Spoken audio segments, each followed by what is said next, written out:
Stateville Prison, Illinois, the prison that never sleeps. There is a place just outside Chicago where time doesn't behave the way it should. From the outside, Stateville Correctional Center looks like any other aging prison: concrete walls, guard towers, razor wire stretching in every direction. But the moment you get closer, something feels off. Not because of what you see, but because of what you don't. There's no clear beginning to the day here.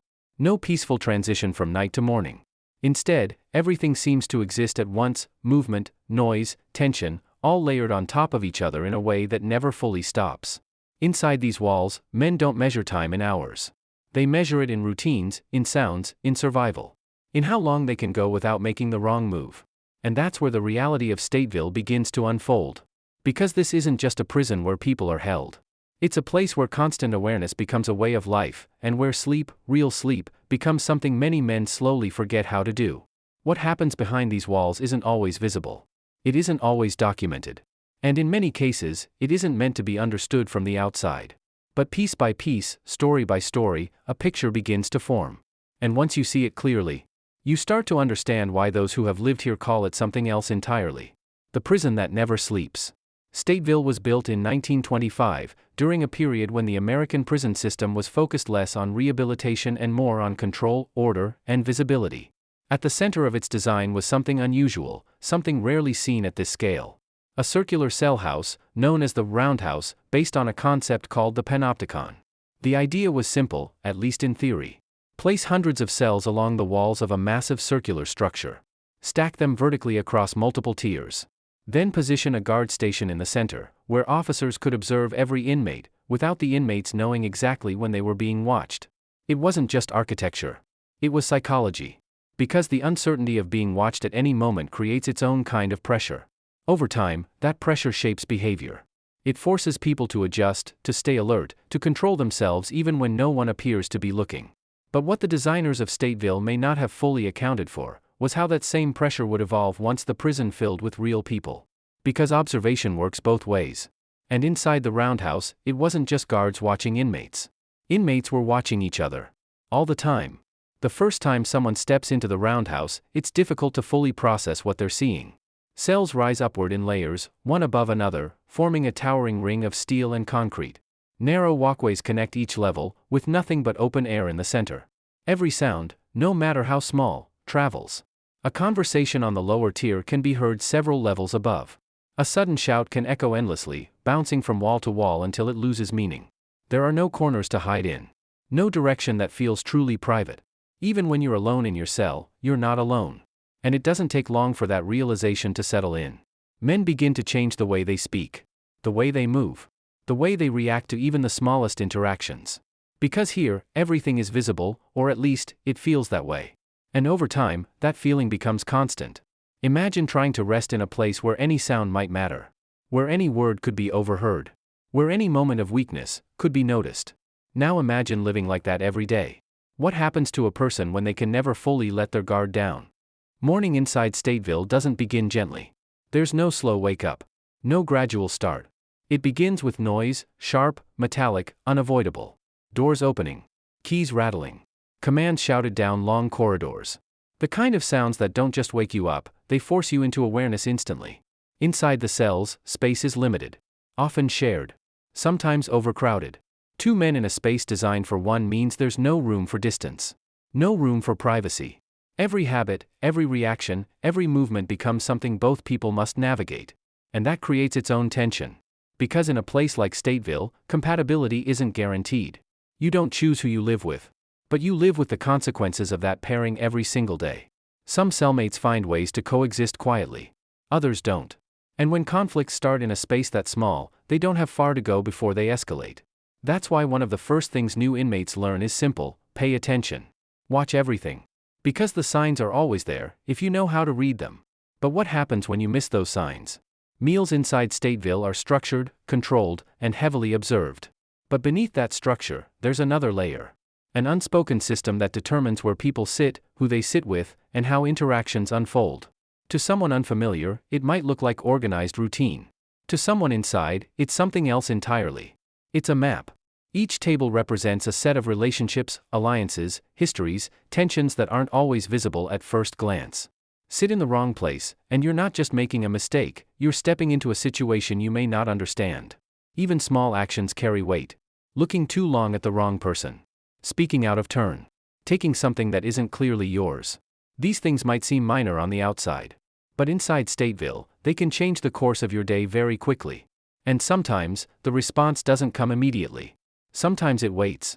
Which raises a question most people never have to think about. How do you stay aware in an environment where every moment could matter? There is a part of Stateville that operates differently from the rest. A place where movement is restricted even further. Where interaction is limited. Where time feels heavier. Segregation. For some, it's a consequence of breaking rules.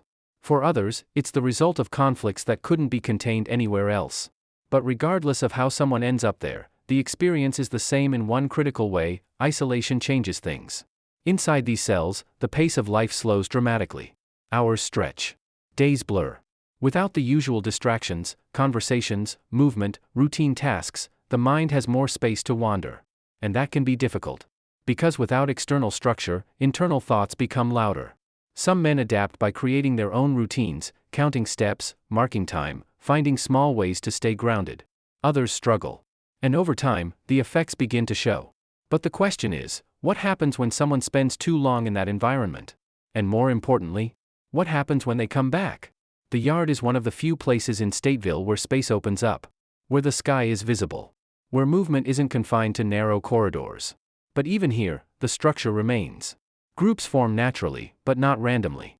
Every cluster has meaning. Every interaction has context. And to someone who's been inside long enough, those patterns are easy to read. Who stands where? Who moves freely? Who stays on the edges? These details tell a story. Because inside Stateville, influence isn't announced. It's understood. And for those trying to navigate this environment, understanding those dynamics becomes essential. Because not all conflicts are obvious. Some develop slowly. Quietly. Until they're not. Night doesn't bring silence to Stateville. It changes the rhythm, but it doesn't stop it. Lights remain on. Voices continue, though quieter now. Footsteps echo through the tiers. Somewhere, someone is awake. Maybe pacing. Maybe thinking. Maybe listening. Sleep, in a place like this, isn't just about being tired. It's about feeling safe enough to close your eyes. And that's not always easy. Because even in the stillness, there's a sense that something could shift at any moment. A noise. A voice. A sudden change in energy that moves through the building like a signal. And once you've experienced that enough times, you stop expecting complete rest. You learn to exist without it. Which leads to something most people never consider: what does constant alertness do to the mind over time? Stateville has stood for over a century. Through changes in policy, leadership, and public perception. Through reforms and investigations. Through countless individual stories, some recorded, many not. But despite those changes, certain elements remain constant. The structure. The environment. The pressure of living in a place where awareness never fully turns off. And maybe that's why the name has stayed with it. Not officially. But among those who understand it best. Because when a place operates the way Stateville does, when movement, sound, and tension never fully disappear, when rest becomes uncertain, it creates an experience that doesn't end when the day does. And for those who have lived inside it, that experience doesn't always end when they leave either. There's a version of Stateville that exists on paper. Schedules, protocols, policies designed to maintain order. But then there's the version that exists in practice.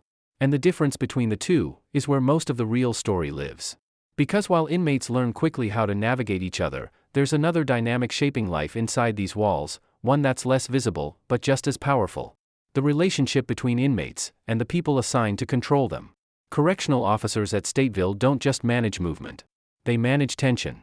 They walk into units knowing that anything, no matter how small, can shift the atmosphere. A conversation that sounds normal might not be. A silence that seems calm might be building toward something else. And over time, experienced officers begin to notice patterns.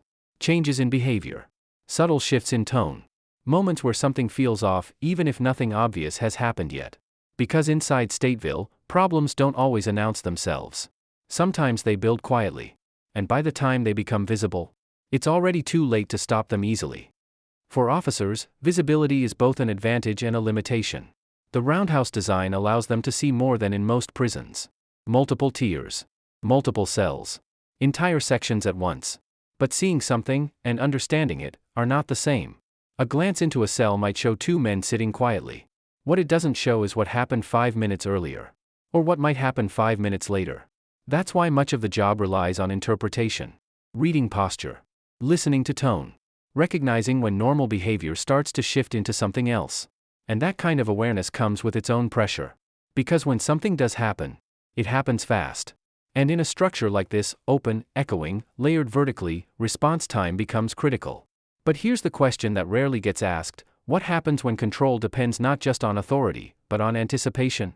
Beneath the official structure of Stateville, another system continues to operate. Unofficial. Unwritten. But deeply understood by those inside. It's built on exchange. Not just physical items, though those matter, but information, timing, and trust. Commissary goods can become currency. A simple item, something ordinary on the outside, can hold significant value depending on context. And that value shifts constantly. Based on availability. Based on demand. Based on who controls access. But the most valuable currency inside Stateville isn't always something you can hold. It's information. Knowing who's connected to who. Knowing what tensions exist between groups. Knowing when something is about to change. And that kind of knowledge isn't shared freely. Because information can protect you. Or it can put you at risk. Sometimes both at the same time. So the question becomes, how do you decide what to know, and what not to know? For decades, Stateville carried another layer of weight. One that set it apart from many other prisons. It housed Illinois' death row. Men sentenced to die, living within the same system, but under very different conditions. Their routines were more restricted. Their movement more controlled. And their time, defined in a way that few others experience. Because unlike most inmates, their future wasn't uncertain in the usual sense. It was fixed. Delayed, sometimes for years. But always present. The execution chamber at Stateville became a symbol, not just of punishment, but of finality. And even for those who would never enter it? Its existence changed the atmosphere. Because when a place contains that kind of reality, it affects everything around it. But over time, questions began to surface. About the system. About the process. About whether the outcomes were always as certain as they seemed. And those questions would eventually lead to something that reshaped Stateville's history entirely. In 2000, Illinois took a step that few states had taken before. A moratorium on executions. The decision came after multiple death row inmates were exonerated, some just days away from execution. Cases where evidence didn't hold up. Where investigations were questioned. Where outcomes were no longer as clear as they once seemed. And for Stateville, that decision changed everything. Because suddenly, the role it had played for decades was under scrutiny. Not just as a facility, but as part of a system being re-evaluated. In 2011, Illinois officially abolished the death penalty. Death row at Stateville was emptied. The execution chamber, once active, became inactive. But the history didn't disappear. It remained in the walls. In the records. In the memory of those who had been there. And in a place like Stateville, history has a way of staying present. Even when the system changes. Back in general population, the structure of daily life continues. Movement is controlled.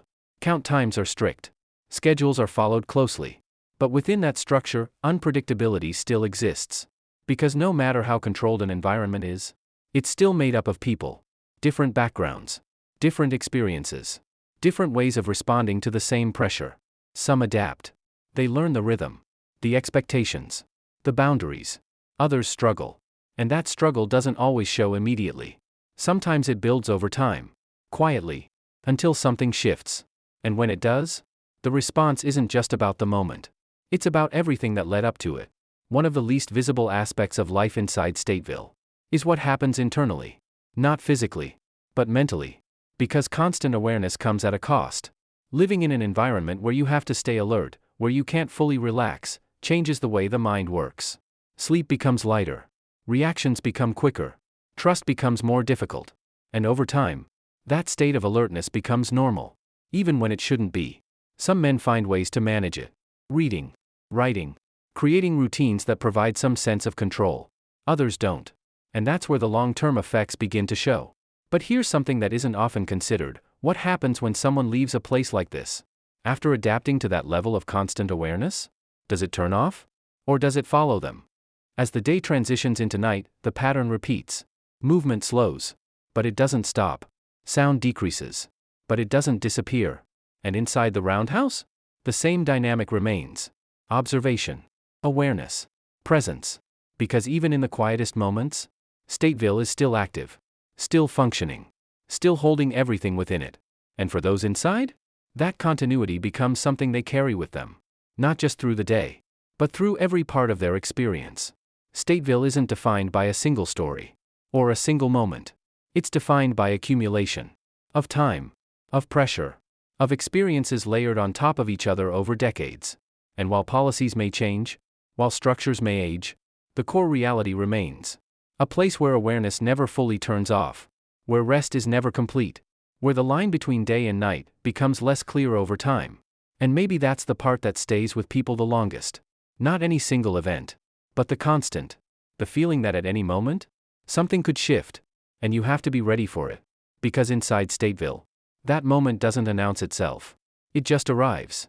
The men, the violence, and what follows you out.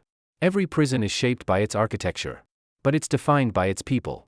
And over the last century, Stateville has held some of the most notorious names in Illinois criminal history. One of them was Nathan Leopold Jr., convicted in 1924 for the murder of 14-year-old Bobby Franks in what became known as the thrill killing. After sentencing, Leopold was sent to Stateville, where he spent more than 3 decades behind bars before being paroled in 1958. During his incarceration, he worked in the prison hospital and reportedly assisted with educational programs. His time at Stateville became part of a larger national debate about punishment, privilege, and rehabilitation. Decades later, another name passed through these gates, John Wayne Gacy. Before becoming nationally known as one of America's most infamous serial killers, Gacy served time at Stateville in the late 1960s for a sodomy conviction. He was released in 1970. Years later, after the murders that would shock the country, he returned to Stateville, this time on death row. In 1994, he was executed at the prison. Those two men represent very different eras, different crimes, different outcomes. But they share one location, the same walls, the same roundhouse. And that raises a quiet question: how many other stories, less famous, less public, have unfolded here without national headlines? Because notoriety isn't what makes Stateville intense. It's density. Hundreds of men, decades of confinement, layered histories. And when pressure builds long enough in one place, it doesn't just disappear. Stateville has experienced its share of violence and unrest. Like many maximum security institutions, it has seen inmate-on-inmate assaults, stabbings, and periodic lockdowns triggered by security threats or internal disturbances. Public records and investigative reporting over the years have documented episodes of contraband discoveries, staff assaults, and emergency responses. But inside the prison, violence rarely looks the way people expect. It's not constant chaos. It's not random.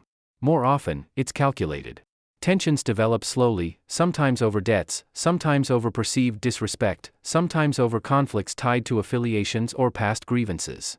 Weeks can pass with nothing visible happening. Then one moment changes everything. A yard confrontation. A fight on a tier. An argument that escalates faster than anyone anticipated. When that happens, response protocols activate immediately. Units are locked down. Movement stops.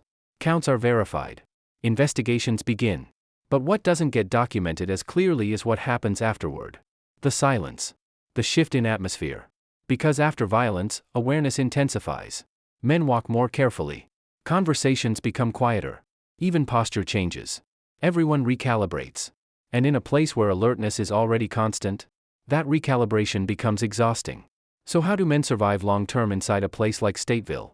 Not just physically, but mentally. Over time, informal survival rules emerge. Keep your word. Mind your business. Control your reactions. Don't overexpose yourself. Routine becomes protection. Some men structure their days with precision, exercise at specific times, reading in strict intervals, writing letters consistently. Others focus on education programs, job assignments within the facility, or religious services. Purpose becomes a stabilizer. Because when you remove control from someone's life, even small structured tasks begin to matter. Working in the kitchen. Maintaining the library. Attending classes. These aren't just ways to pass time. They're ways to anchor it. And without anchors, time inside Stateville doesn't just move slowly. It becomes abstract. Days bleed together. Weeks feel indistinguishable. And that's when the psychological weight becomes harder to manage. There's a phenomenon former inmates have described after leaving high-security environments like Stateville. Hypervigilance. It's not a formal diagnosis in this context, but it's a consistent experience. After years of constant awareness, of listening for tone shifts, of scanning rooms instinctively, of reading every interaction for potential threat, the body adapts. The nervous system adjusts to that level of alertness. And when release finally comes, the outside world doesn't immediately feel normal. Silence can feel unfamiliar. Open space can feel unsettling. Sleeping through the night can feel unnatural. Because the mind has learned that night is when you listen hardest. That noise matters. That stillness can be interrupted at any time. And turning that off isn't automatic. Some men transition successfully, building new routines and support systems. Others struggle quietly. Because what Stateville trains you to do inside doesn't always translate easily to life outside. Which leads to another uncomfortable question: if a place conditions you to survive through constant alertness, what does peace even look like afterward? In recent years, Stateville itself has faced scrutiny, not only over incidents, but over infrastructure. Reports have described aging facilities, maintenance concerns, and debates over long-term viability. Discussions about potential closure or rebuilding have surfaced periodically in state planning conversations. The prison is nearly a century old. And time affects buildings the same way it affects people. Wear accumulates. Repairs become more frequent. Questions arise about sustainability. But regardless of what the future holds for the structure itself, one thing is certain: the history inside it cannot be erased. Because for nearly 100 years, Stateville has functioned as a controlled world within a larger society. A place where rules are different. Where awareness is constant. Where sleep is rarely deep. And where the psychological impact lingers long after release. When people think about prison, they often imagine bars and sentences. Time served. Punishment completed. But Stateville represents something more complex. It represents adaptation under pressure. A system built on visibility and control. An environment where both inmates and officers operate in a state of heightened awareness. And a reality where rest, true rest, is never fully guaranteed. That's why the phrase endures. Not as an official title, but as an understanding. Stateville is the prison that never sleeps. Because even when the lights dim, even when movement slows, the tension never fully disappears. It hums quietly in the background. And for the men who've lived inside it, that hum doesn't always fade when they walk out the gate. Sometimes, it follows them. Sometimes, it takes years to quiet. And sometimes, it never completely does. Stateville stands as a reminder that incarceration is more than confinement. It's environment. It's psychology. It's structure shaping behavior over time. And whether the building remains another century or eventually closes its doors, its impact has already been written. Into records. Into history. And into the minds of the men who once lay awake under its lights. Listening. Waiting. Learning how to survive a place that never truly rests. If this story stayed with you, then you understand, places like Stateville don't just exist in isolation, they leave a mark long after the gates close behind you. There are more stories like this. More prisons. More systems. More realities that most people never see. And some of them are even harder to explain. Stay with the next one.